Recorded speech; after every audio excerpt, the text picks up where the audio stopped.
Edna? Hello, my name is Edna Kaplan-Hagler. You have a micro, Edna. I can cope. Hello, my name is Edna Kaplan-Hagler from Tel Aviv. I used to be a judge. I'm on pension. I would like to ask you, at the Tea Party in Boston, as I've learned a long time ago, no taxation without representation. That was the saying. Now, why don't the Palestinians in Jerusalem vote as they should? Then they would be able to sit in Jerusalem Council and say many things. I mean, the freedom of speech is not yet taken in our country. Let's hope it won't be taken completely. But I mean, today there is no really voting. It's out of political, because I mean, then it's like a dog who runs after his tail, or a cat, because if it's political reasons not voting for the council, one cannot expect the council to do good things which it should do. Your lecture was very thrilling and very poignant. I mean, it's very sad to hear it. And from you, you're a very well-known figure in our life. Since I heard about you, it's already 50 years. So, that old.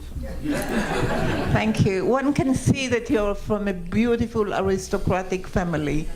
Yes, yes. Well, we won't go into personal sayings, but thank you. Thank you, Edna. Should I? I think you want to reply to that now? Well, quickly. I mean, I think I tried to point out that what you said was correct.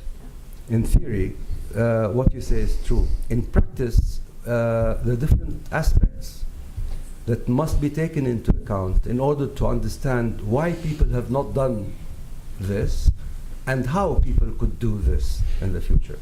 I mean, unfortunately, politics is not like mathematics.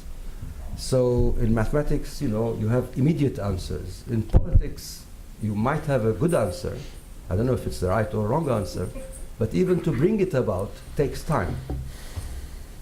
And I think we should all work together in order to make the right answer come about. And this is, I think, my message in the lecture. Thank you, inshallah. Well, this was the same question, Professor Nusseibeh. It's here, just in front of you.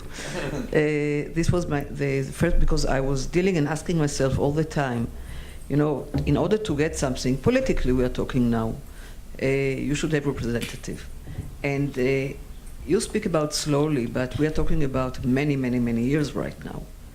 And the question is, if really, I'm sure that many people share the view that everyone has the same right to existence, our independence says it, etc., it's humanistic, etc. But when we come to politics, it's always very complicated.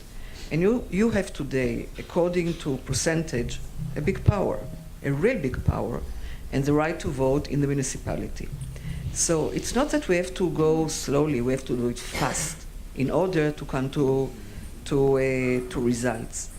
And I can tell you that in this association, we try to establish a committee this was of Israeli Arab lawyers and Israeli Jewish lawyers.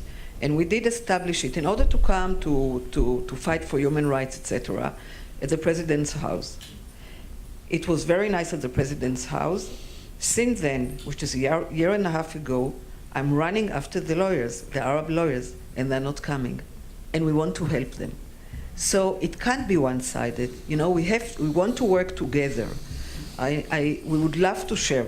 I think that the beauty of Jerusalem is a different thing that they have it, like Christian, Muslims, you know, Jews, etc.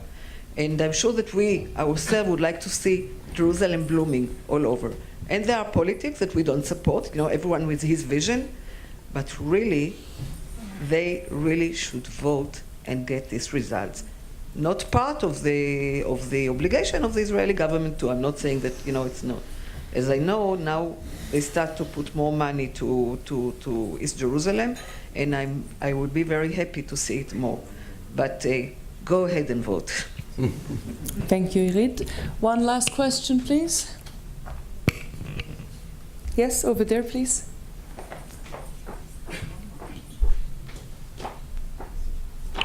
Hi.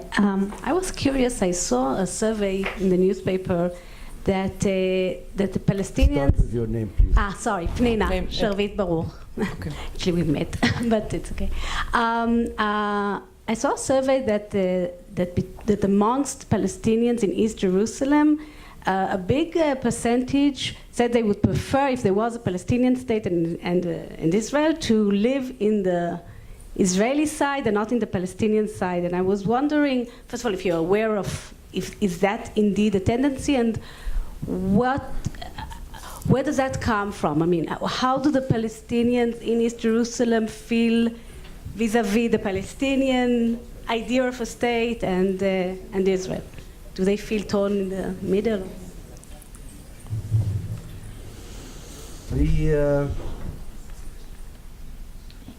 There are many layers. One has to sort of understand if one wants to come up with an answer to your very difficult question.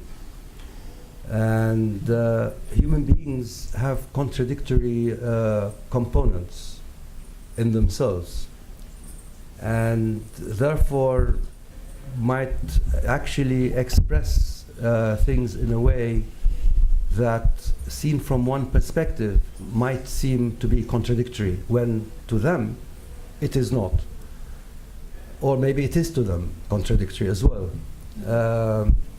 But you are right. Many Palestinians in East Jerusalem, on the one hand, value the being in Jerusalem and making use of all the services that Israel provides them for being in Jerusalem. Now, I mentioned, for instance, take the health services, major point of importance. And when this is compared with what exists now under the authority, for instance, many people will say that clearly life here is far better, more reliable, for instance, in terms of, let us say, health services. But on the other hand, if you sort of poke a little further and ask them what that means in terms of their political positions, then you might have divergence in their points of view. Things are not, I think, very static, and not necessarily rounded up yet as specific positions or states of mind, and are open, therefore, to different kinds of directions, which is why I said in the talk that I think things are always possible to influence, and if one involves oneself in the right direction, it is possible to influence them in the right direction. And this may, coming back to what I was saying earlier, what was asked, maybe this, maybe Jerusalem, although it is said to have been, we'll now listen to my colleague here, although it is said to have been the main obstacle to peace, if one thinks about it and turns it round, it may be the actually opening to peace if we think again more clearly about how exactly to deal with the populations that live in Jerusalem, and the elections and the municipal elections and all of this. I think much more thought needs to go into this. And I'm just saying this off my head.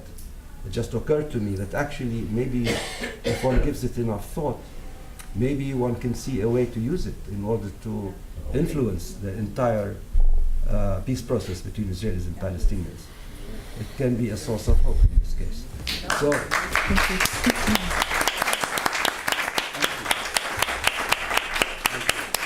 Thank you, Professor. Thank you. Thank you very much. Thank you.